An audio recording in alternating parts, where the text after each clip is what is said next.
Hey guys, my name is Chaos, and today I'm going to show you what a event receiver is. A event receiver is a chip in Cv2. You can do literally everything with event receivers. Mostly, you're going to use the event receiver with a event definition and a event sender. Now you see here, I made a little tunnel system. And you see, this is the event sender and this is the event receiver. These are not wired to each other. There's no wire between them. But still, what I made here is a little toggle. Still, if I press this button, the light goes on and off, on and off. Even though these two things are not wired. It's working like this. This is giving an input into this event sender. This is sending without any wire a signal to the event receiver. And so this chip knows that it has to send it this one. We get the event definition. You just gotta configure that and just change it to the whatever your name gave it to them. And you gotta change this to the same event.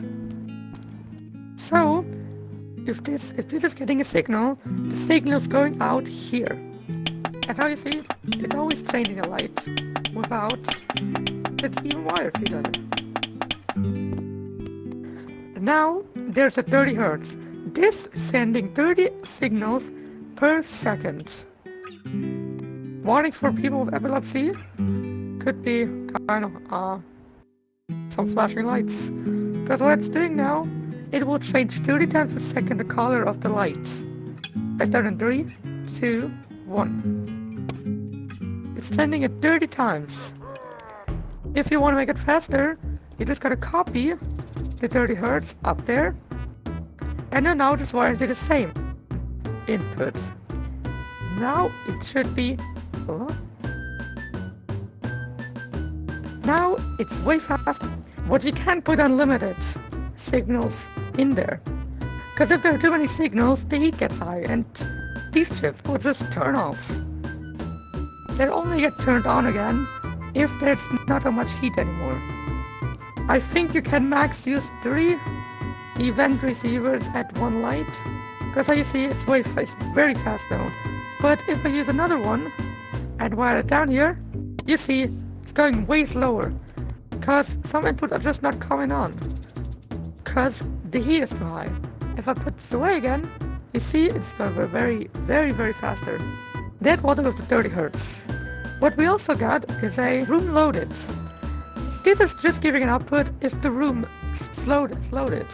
Just like after you saved, if the first player joins. I can't really demonstrate you that, but yeah, this is what basically does. It only gives output. It's like the first thing what happens if the room is loaded. We also got a room reset. This is only giving output if you reset the room. This is giving an output if when the player joins, and this here is the player name or the player ID, however you want to call it, of the player that just joined. And we also got the same with player leave. This is giving an output if the player left, and this is the player who left. Now we got some AI. If an AI spawned, just like a goblin, then there's going to be output, and which AI it is. And here's a little demonstration. If I press this button now, the light should change the color to a random color. And how you see, AI. Well, I can't move because there's a mouse in this room. But always gonna press there's even worse, just an AI. But we know this if AI dies. It's just giving output if someone killed an AI with a sword or something. This is the AI that died, and this is the player who killed the AI.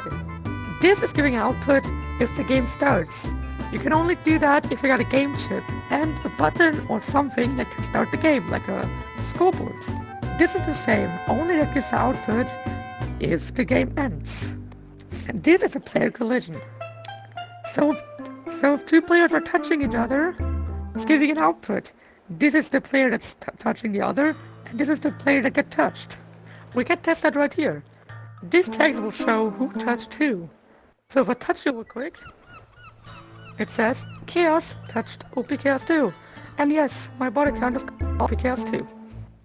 Obviously, sometimes the game don't know who touched who, so sometimes it could be buggy.